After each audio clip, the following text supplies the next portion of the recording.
What's up, y'all? Welcome to the Prison to Promise podcast, where we amplify voices that are transforming the criminal legal system and paving the way for a more equitable society. I'm your host, Dr. Craig Waleed, and today I'm honored to be joined by Glenn Martin, a true trailblazer in criminal legal system reform. Glenn's story is one of resilience, purpose, and leadership. From his experience with incarceration to becoming a national leader and founder of JustLeadershipUSA, he has worked tirelessly to shift the narrative around justice and empower those most impacted by the system. His campaign, Half by 2030, is an ambitious and strategic initiative to cut the U.S. prison population in half, and his leadership development programs continue to uplift and equip formerly incarcerated individuals to drive systemic change. In this conversation, we'll delve into the moments that sparked his advocacy, the biggest challenges in policy reform, and community organizations' role in shaping a more just future. Glenn will also share his advice for aspiring advocates and discuss what's next in his journey. So, whether you're directly impacted by the criminal legal system, working in advocacy, or invested in a fairer society, this episode is for you. Let's dive into this inspiring and insightful discussion with the brother Glenn Martin on the Prison to Promise podcast. Now let's go.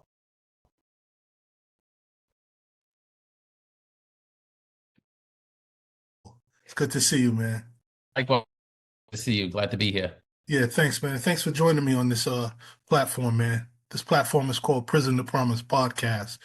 And so what I do, Glenn, is I just collect stories of people who have been formerly incarcerated for the sole purpose of trying to motivate other people who are coming behind us who may or may not have been incarcerated, but who are dealing with the system. So 100%. yeah, I can get behind that. right on. So I'd like to just jump right in, man, and just ask you, man, right off the muscle, if you could just share some of your journey from incarceration to being the powerhouse that you are now. Thanks for that. That's flattering. Bro, it's a long journey. I was just telling somebody recently that it's been 25 years since I got out, and I did 6 years in. And, what I don't like about being successful is people looking toward me and forgetting the steps it took to get there.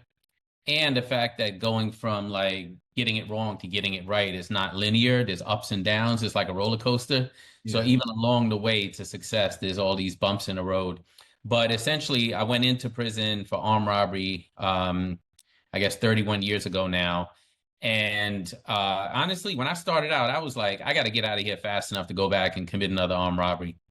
And this dude put his hand on my shoulder, this correction counselor, and was like, yo, your grades on this test are amazing. You should go to college. And I thought he was just bullshitting me. And next thing you know, I'm 10 hours away from home at one of the last college programs in prison in New York, up by Attica. And I was like, this can't be circumstance. There's got to be intervention. It's got to be God. And I was like, let me take advantage of this. And so I go into the college program. And it wasn't a college program the way people think of, like, oh, I'm going to get a credential. It's going to help me get a job. That's great. That's important. But that's not what I got out of it. Two things I got out of it. I took religion, psychology, sociology, those kind of things. And those helped me to navigate the world once I got out. But equally important, it was the experience of going through such a rigorous college education program with a bunch of other men who themselves were trying to better themselves, and us really trying to lift each other up. I'm not sure I had that in the community before, and I wish I did, but no one ever told me I should go to college before I got to prison, and I didn't have any group of men, particularly men of color, but all sorts of men telling me, yo, let's do this together. And then, I come out and I'm looking for a job like anybody else with this college degree, and I find out right away the stigma of a criminal record was going to be an issue for me, like it is for most people. And so now the question was, how do I successfully navigate that? And man, the rest of the story is so long. I'm trying to figure out how to drop my breath and let you jump back in with another question. Hopefully we'll get through some of it. But I mean, I landed in the nonprofit space. Here's an important point. I Yeah. owed $83,000 in fines, fees, restitution. And I landed at my first job in nonprofit making $16,000 a year. Now, granted, it was 25 years ago, but if you adjust that for today's dollar, that's still $34,000. That's nothing for New Not York. paying that debt back. Yeah, but here's the point I want to leave the listeners with. It was a law firm. It was a public interest law firm. So it wasn't like some job that was a dead end. And so I said to myself, I might be making 16 grand a year right now answering the phones at the front desk, but I'm going to move through this organization like fire. And that's what I did. I got 5 promotions, 5 jobs I applied for that I was given while I was there. And then honestly, I got too big for the organization. I was like, yo, I got to move on to a bigger space. Like I've outgrown this space. And it was scary at the time for a formerly incarcerated person making, I think it was 73,000 at the time, to just move on to someplace else. But I did it, and I did it because I felt like I was disconnected from other people who were leaving prison. I didn't want to continue doing advocacy work without feeling like it was fully informed by people who were getting home from prison. I'll tell more of it as we continue to talk. Right on, right on. Well, man, you know, you could just keep rolling. I don't even have to ask any questions because you just kept rolling. But you know, one of the things you just said, like you felt too big for the space that you were in, man. You know, so is that in part what inspired you to found Just Leadership? So no, there's a step before that. So I felt too big for the law firm that I was in. Plus, I wasn't a lawyer, wasn't going to go to law school. Honestly, I have a lot of lawyers around me. I've had a lot of public interest lawyers around me. I think lawyers are great, but lawyers think a certain way and it's valuable, but it's not the way I wanted to think about doing advocacy and organizing work. So I went to be the senior vice president at one of the largest, oldest nonprofits in the country called the Fortune Society in New York. Yeah. And I stayed there for 6.5 years also. So you figure 6.5 years at the Legal Action Center, 6.5 years at the Fortune Society. And this is going to answer your question. So while I was at the Fortune Society, this is when reentry became a thing. Criminal justice reform became a thing. There was like a movement and all that. And people just started holding me out as like the poster child. Like, look at this Black man. He's making it. He's in prison, blah, blah, blah. And I remember sitting with the governor of New Jersey for lunch, and we were kicking it. And he just kept heaping all this praise on me. And I just kept thinking to myself, you know what, Glenn? The more you emerge as the exception to the rule, the more you reinforce the rule. Like the more there's like 10 of us making it, is the more people who don't believe most formerly incarcerated people can make it or can do good or can be reformed or can be restored or can take advantage of second chances. Yeah. And I was like, that's problematic. Like, I don't want to be a part of that. And so that's what gave birth to Just Leadership. At that time, I walked away from 180 grand a year, no healthcare, no nothing. Just, I remember a week later sitting in my apartment thinking, what have you done? Yeah. But the idea was, how do I show the rest of the world 2 things? One, that there's a lot of other formerly incarcerated leaders out there in this country that can achieve things that I can't even imagine achieving. And then how do I package a lot of the things that I was exposed to that work for me and share that with them? Because I know that people poured into me. If you see a turtle on top of a pole, he didn't get there by himself, right? Like, so people helped put me where I ended up. So I wanted to do that for other formerly incarcerated people around the country and give them a community that they can tap into. And then I would say the second piece of it was mass incarceration exists hugely because we have dehumanized the people who end up in prison or end up incarcerated. And if you have an issue where people are hugely dehumanized, you got to really lean into that. And you got to allow those very people to show their own humanity and to share their humanity.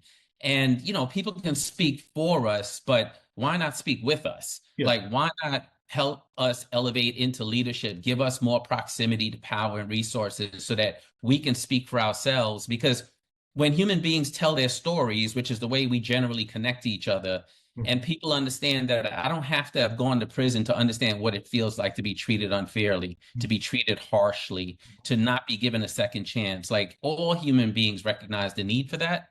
And I thought that that was sorely needed if we were ever really going to go from a moment to a movement. And so that was really what gave birth to Just Leadership, and then the half by 2030, which was, you know, the goal of the organization, right? To cut the number of people under correctional supervision in half by 2030. That's because, you know, I got a son, a beautiful son named Joshua, who's going to be 18 in 2030. And 1 in 3 Black men are going to be in prison by the age of 18.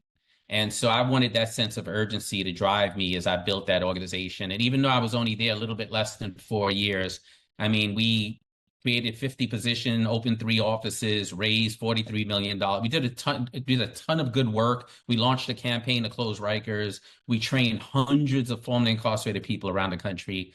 And honestly, all I really did was people give me a lot of credit for launching the organization and for the vision.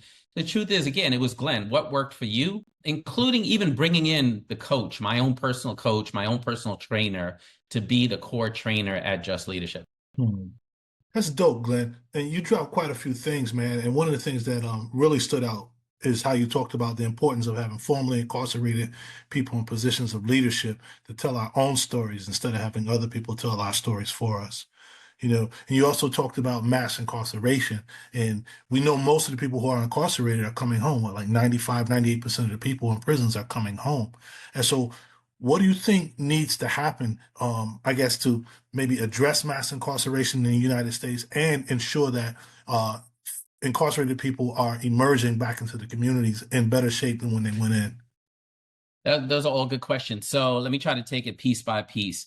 The first thing we have to do is be intellectually honest about how we got here. Mm-hmm. We didn't get to mass incarceration because we only changed our criminal justice policies and procedures and laws.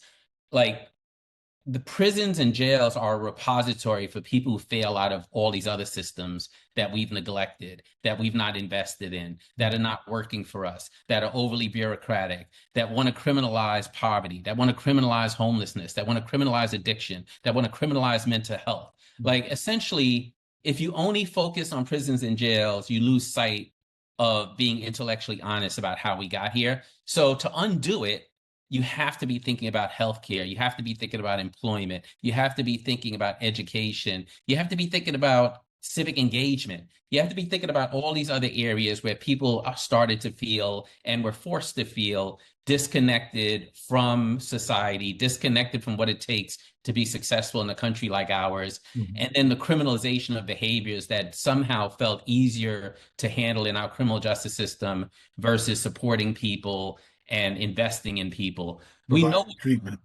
Yeah, I mean, we know what works. If you go to communities that achieve high levels of public safety, they don't have more police officers, they don't have more parole officers, they don't have more probation officers, they have more opportunities.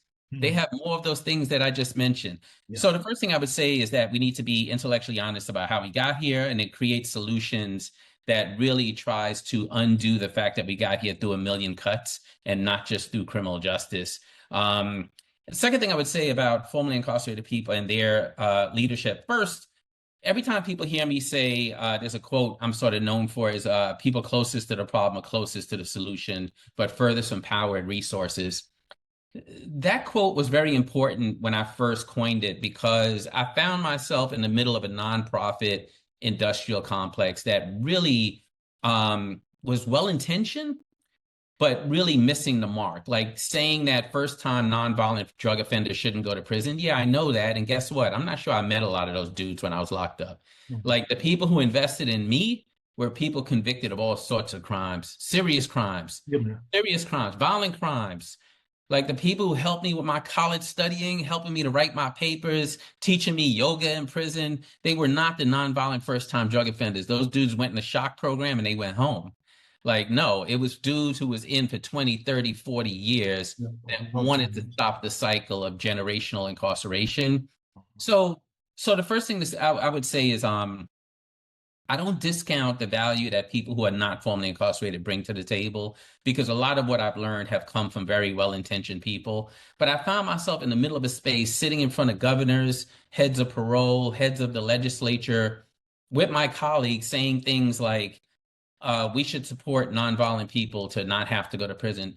That may be true, but we should support everyone. We should recognize that there's all sorts of things that create space for people to be restored, for people to redeem themselves, for people, like we got to, even creating a safe space for people to be able to lean into what they did. Yeah, I man. mean, I served 6 years in prison. There was no space to talk about what I did. I Yeah. can't even imagine if you got 20, 30 years, where do you ever start your own self-healing? When does that journey start? And yes, some people find their way to it. And there's many times in my life I have found myself in a dark place and have sort of engaged in my own self-healing. But I think if we created safer spaces in prison for people to tell the truth about what they did, Hmm. and or even in our criminal justice system, way before people get to prisons, I think we would have a much healthier criminal justice system, one that really does have parsimony, proportionality, social justice, and a path for people to redeem themselves. And lastly, most importantly, is survivors of crime would actually find that there's a vehicle for their healing. Because when I ask survivors of crime what they want the most, they say they don't want the person to ever do it again. Hmm. And the system we have now gives you quite the opposite. And no wonder people don't heal. No wonder 30 years later, when a guy is up for parole, the victims of that person's crime is still begging for more incarceration because there's no healing. Yeah. Yeah. No restoration, no redemption. I really dig those points that you brought up, man. And so, I think the whole society really has to change their mindset, not just prisons and jails, but I think that we have to get away from punishment. I think we want to punish people more than we want to see them do better. When people do something, I was just talking to a gentleman yesterday, and he was talking about how do people earn their full rights back. No one wants to forgive. No one wants to see people redeemed. They just want people to pay for what they did perpetually. And I like to use this term that's knuck and futz and it's bass backwards. You know, people need to be able to do better. And people can do better when we give them opportunities to do so, as you dropped that earlier, man. You know, but Yeah. couple. Let me just respond to that quickly. I think when people are destitute and hopeless, you actually create an environment for people to re-engage in criminal behavior. I think if people can't see something on the horizon and all they see is what's in the rearview mirror, you're in trouble. Yeah, man. You got to give people the opposite of what they expect. And for people who are going in and out of jail and in and out of prison and in and out of handcuffs, Mhm. I think one of the most amazing things you can do is to introduce them to opportunity. Yeah. Yeah. Yeah. And you said, man, hopeless and destitute. Yeah, man. That's a remedy or recipe for failure, a recipe for Sure. something bad to happen. Yeah. So, and that's what we find in many of the backgrounds of people who are incarcerated. They're coming from backgrounds of depravity and hopelessness. Yeah. Wow. So, with all the work that you do, man, the advocacy work you do and the work that you're doing in the community, like, how do you measure success? Because Yeah. this is not something like, you're taking trinkets and knocking off a notch. How do you measure? Yeah. I appreciate that question. That's something I've been thinking about a lot. I mean, first of all, people evolve, and I've evolved as an advocate and activist and organizer. I've evolved over the years, and I've evolved towards. I mean, first of all, I recognize that you sort of live your life in seasons, so I try to be hyper aware of sort of what season I'm in. And there was a spring and a summer season where I was just had the most energy in the room, and wanted to really change the world and turn the ship around 180 degrees. But there's a saying that says, like, you probably are only going to turn the ship 1 or 2 degrees, but when you turn a ship 1 or 2 degrees, it ends up somewhere totally different than where it was before.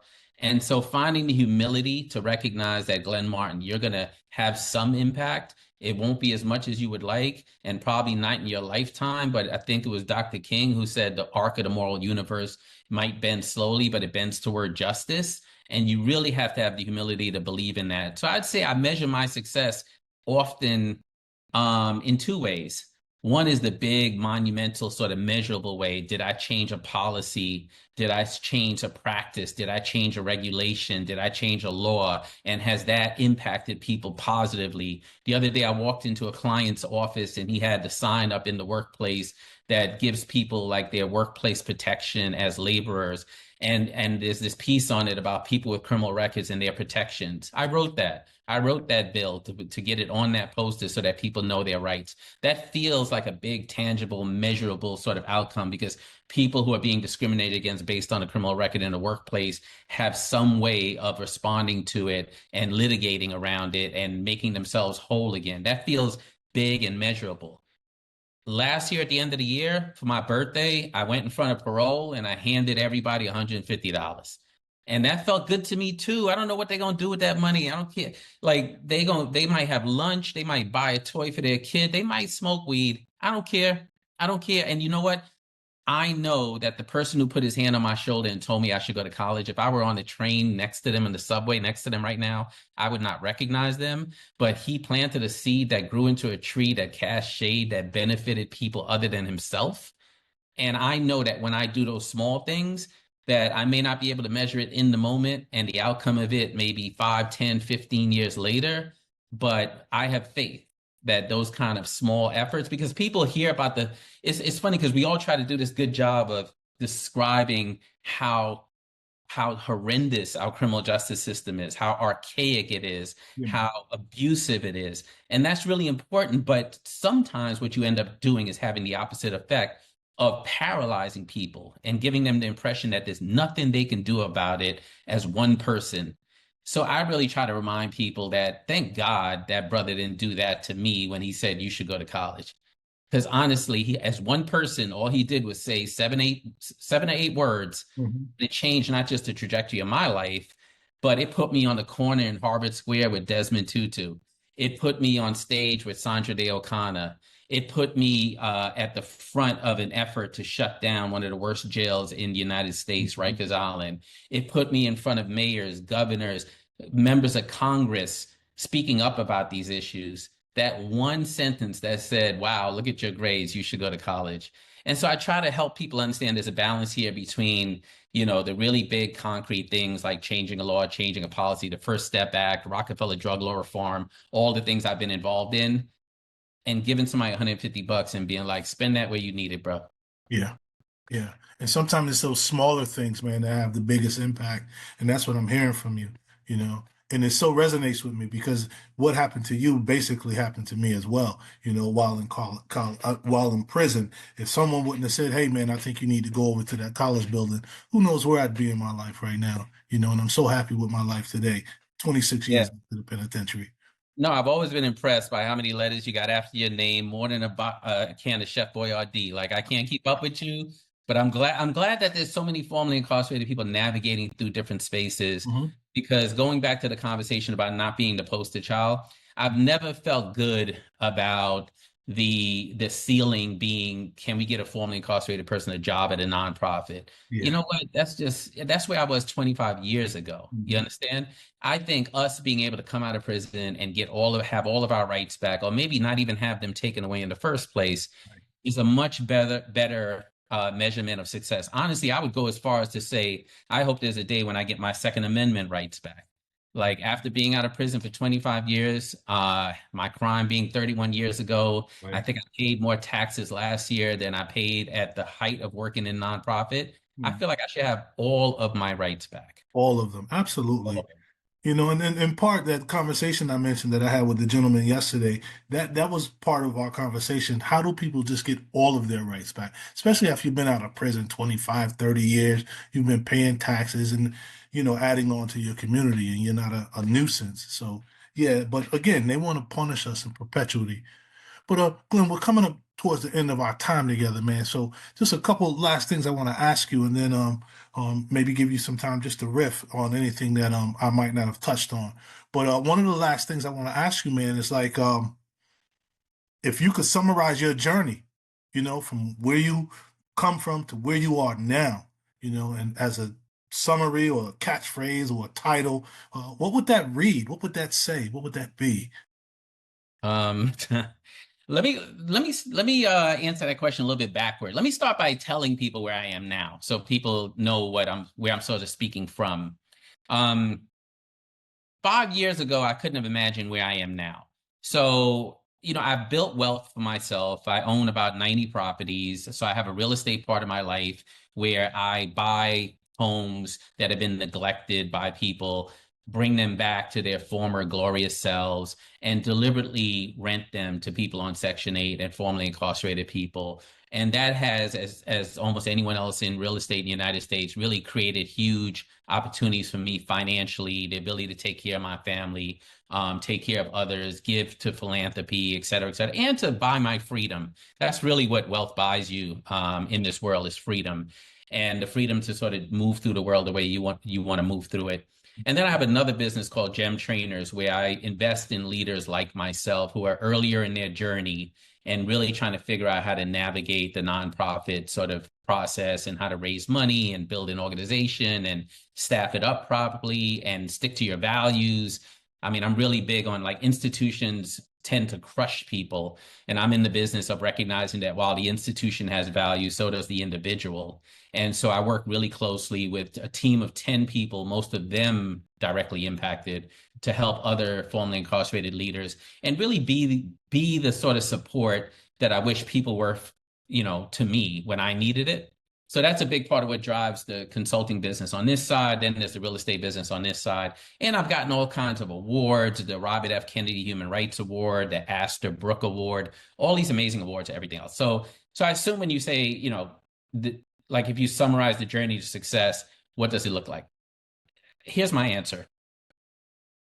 I have learned very little when I am standing on top of the mountain and the sun is shining in my face and people are hugging me and congratulating me and giving me the attaboys. There's not much to learn in those moments. Like, we all soak it in, but that is not the kind of things that shape steel and forge steel into strong leadership. It is the moments when you are in the valley. Yeah, man. Like the moments where it is so dark, you literally cannot see the ground in front of you. And you have to ask yourself if you're willing to take the next step. So people who are sitting in cells, people who are on probation, parole, electronic monitoring, they have an open case, they're in a court, those feel like heavy, dark moments where you just want to give up. Those are the magical moments. Yeah, man. It is not often you get the gift of knowing who really is rolling with you. Those are the moments where you know who's rolling with you. That is a gift. And also, those are the moments where you do the most introspection. Like, even if somebody did something to you, so what? Start out by asking yourself, what can I be responsible for here? What role did I play? Even if it was to have the wrong friend, to make the wrong decision, to pick up a weapon when you shouldn't have, to sell drugs when you could have done something else. Whether you're to blame or to not, this is not about blame. This is not about self-harm. This is about recognizing that the moment you say, what role did I play in this? You take back all your power and you recognize that you can work through the dark moment, because the dark moment is going to give you a chance to emerge from the other side, realize what the lessons were, and be able to help others. And keep in mind, there's a reason windshields are larger than rear view mirrors. Rear view mirrors are small so you can leave all that behind you eventually. Windshields are huge so you can see what's on the horizon. Keep an eye on the windshield. Keep an eye on the horizon, even if you're still in that dark moment. Wow, man. That's very, like, visual. I can see that. But at the same time, I'm thinking, this is some old slick New York talking ass dude. But it's real, man, and it's beautiful what you painted. So I really appreciate that, man. Yeah, thanks for that. It all comes from experience, bro. Yeah. My legacy is behind me. Like, I'm not aiming for a legacy. Like, I've done a lot of good work. I feel like it's behind me. And I think the best gift I can give the world is actually to be vulnerable as hell. Like, I really keep no secrets. Yeah. I find that when you harbor secrets, that becomes your vulnerability. Mm-hmm. Yeah, absolutely. Yeah. You have to put it out there. That's how you empower yourself, because then can't nobody pull the rug from under your feet. Tell your own story, bro. Tell your own story, or people will try to tell it for you. Frame it or be framed. Yeah, absolutely. So what's next for your journey, man? Thanks for that. Going from a guy making pretty decent money in nonprofit, like 100-something thousand a year. I think my last salary was like 150,000 a year. That was decent money at the time. Mm-hmm. Going from that to being able to write checks for 150 grand to people, and to build wealth, and to gain freedom, and not just the freedom to go where I want, but the freedom to say what I want most times. Mm-hmm. And as long as I'm not deliberately trying to harm people. If you notice, people know you don't bite your tongue. Yeah, I don't bite my tongue, but I don't bite my tongue because I can afford not to bite my tongue, right? I built my life on purpose this way. So going forward, I don't have to. So you asked me what's next. What's next for me is trying to figure out if I can identify people who want to support me to do the same for a handful of other formerly incarcerated people. I'd love to see over the next 5 years for me to help 50 other formerly incarcerated people get to where I'm at. Because I think no matter what the economy looks like, no matter what philanthropy looks like, people should be able to have their voice and speak their truth. And for us to recognize that all formerly incarcerated people are not the same. Hello. We're not the same. We disagree with each other sometimes. We believe in different things. We live in different parts of the country. But I find that if we're all funded by the same funders, then we're all trying to say the same thing, whether we believe in it or not. And that's just disingenuous. It's hypocritical. It's not who I want to ever be, even if at some point in my life it is who I was. And so that's what I want to do, bro. That's my vision. The next 5. And then after that, I'm chilling. I can't with y'all no more, man. I got to go to Dominica and sit on a beach or something. Bring some pina coladas or whatever, Real. rum and coke. I could dig it, man. So, yo, if people want to reach out to you, man, for whatever, to holler at you, how can people get at you? A few different ways. If they have access to email, they can just email me, Glenn, GLENN, at GEM GEM, trainers with an S.com. I'm on Twitter all day, all night. So you can also hit me up at Glenn E. Martin on Twitter. And Glenn E. Martin is just about all my social media. So that's another way to get in touch with me. And I'm very diligent. I'm not one of those people with 2,000 emails in his inbox. Like I go to bed, there's like 5 emails in all 6 of my inboxes. So I'm very responsive. And I don't play big eyes and little U's. So I got people who are worth hundreds of thousands in my life and I respond to them. And I got people I don't know from a hole in the wall and I respond to them too. The other day, somebody asked me to talk to a dude. They only gave me his first name. I got on the phone. I spent an hour with him, giving him some advice on a criminal justice issue. I didn't know I was speaking to the former attorney general of the state.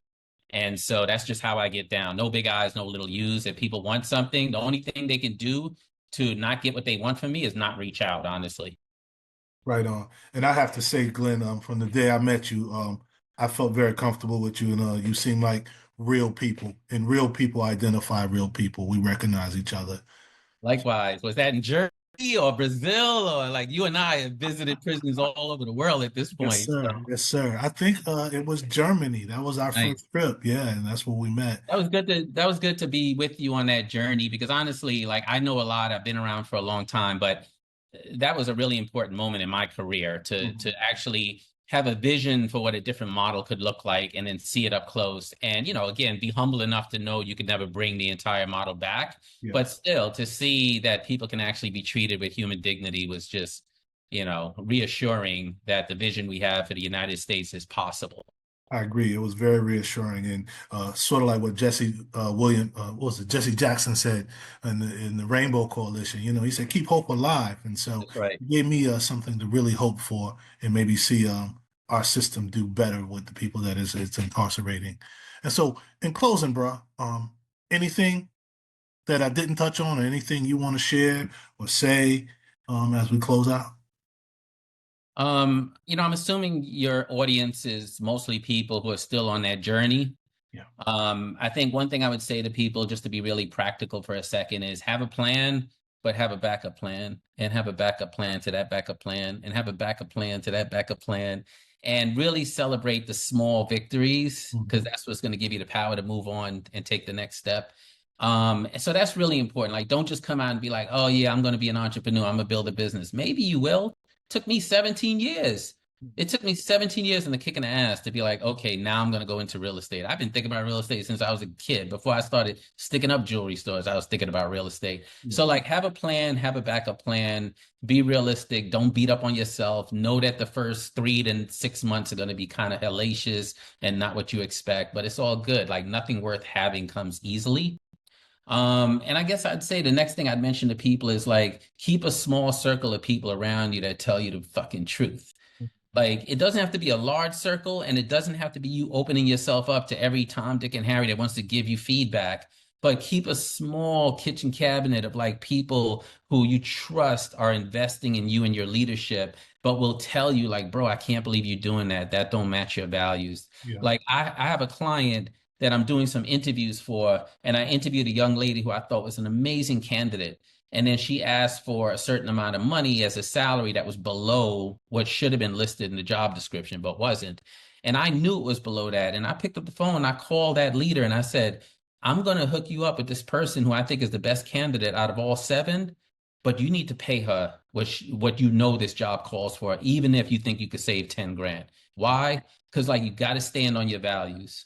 Like even when nobody's watching. In fact, when nobody's watching is exactly when you need to stand on your values. Even more so. Even more. Yes, sir. Yeah. Yo, man, I'm gonna count you as one of the sages in my life. I really dig everything you had to say. It was very heavy, man, and very pertinent. You speak with the wisdom of an old man, so I really appreciate that. And I think the See that listeners, gray? You see that gray? I can barely see it. You look like you're about 35, G. Yeah, okay. Try 55, bro. Right on. It's good to still be here. But really, I think that the listeners will really get a lot of value from the things that you had to say. And if somebody does not pick up a gem or two from the founder of Gym Trainers, then shame on them. I like that. I'm gonna send you a check in the mail. All right, send me one for 150. All right, G. Great. Thanks for your time, man. We'll call that a wrap. Okay, likewise. Thanks a lot, bro. Be All right, good. man. Be well. Peace. Yo, if you or someone you know is interested in being a guest on the Prison to Promise podcast, please hit me up at Dr. Craig Waleed at gmail.com. I'll spell it for you. That's DrCraigWaleed. That's 2 E's as in Edward and 1 D as in David. Dr. Craig Waleed at gmail.com. Thanks for tuning in, and I'll catch you next time. Peace. What's up, y'all? Welcome to the Prison to Promise podcast, where we amplify voices that are transforming the criminal legal system and paving the way for a more equitable society. I'm your host, Dr. Craig Waleed, and today I'm honored to be joined by Glenn Martin, a true trailblazer in criminal legal system reform. Glenn's story is one of resilience, purpose, and leadership. From his experience with incarceration to becoming a national leader and founder of JustLeadershipUSA, he has worked tirelessly to shift the narrative around justice and empower those most impacted by the system. His campaign, Half by 2030, is an ambitious and strategic initiative to cut the U.S. prison population in half, and his leadership development programs continue to uplift and equip formerly incarcerated individuals to drive systemic change. In this conversation, we'll delve into the moments that sparked his advocacy, the biggest challenges in policy reform, and community organizations' role in shaping a more just future. Glenn will also share his advice for aspiring advocates and discuss what's next in his journey.